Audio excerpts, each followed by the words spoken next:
नाज़रीन हिते गंबट में ब्रेकिंग न्यूज़ शामिल कंदासीं। गंबट बसां पंजाब खां कराची वेंदड़ हज़ारा एक्सप्रेस ट्रेन ऐं मोटरसाइकिल में टक्कर थी पियो आहे, जंहिंजे नतीजे में मोटरसाइकिल सवार नौजवान नवीद चांडियो फ़ौत थी वियो आहे। ॿुधाए पियो वञे त मना करण बावजूद मोटरसाइकिल सवार नौजवान ज़बरदस्ती फाटक तां क्रॉस करण की कोशिश कई, जंहिंजे नतीजे में हादसे जो शिकार थियो आहे। ब्रेकिंग न्यूज़ है अवां सां शेयर कयूं पिया। गंबट भरिसां पंजाब खां कराची वेंदड़ हज़ारा एक्सप्रेस ट्रेन ऐं मोटरसाइकिल में टक्कर थी पियो आहे, जंहिंजे नतीजे में मोटरसाइकिल सवार नौजवान नवीद चांडियो फ़ौत थी वियो आहे।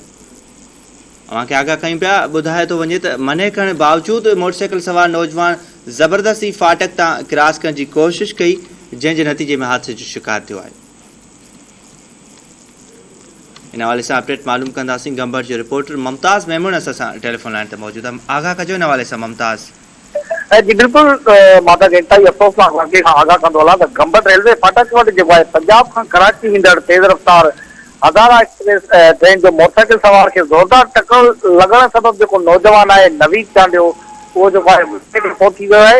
उते मौजूद जेके इलाइक़े वासी हुआ उन्हनि पारां जेको आहे लाश खे खणाए गिफ्ट अस्पताल मुंतकिल कराए छॾियो आहे।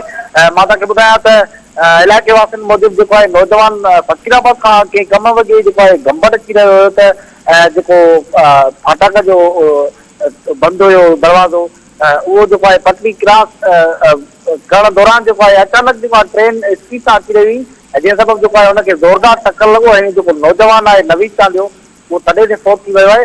इन वक़्तु जेको लाश आहे उहो गंबट जी गिफ्ट अस्पताल में पियल आहे। लाश जी जेका ज़रूरी कार्रवाई आहे उहा हिन वक़्तु हली रही आहे, जॾहिं त वारसनि पारां जेको आहे हुते अस्पताल में पहुची विया आहिनि ऐं हुननि पारां जेको आहे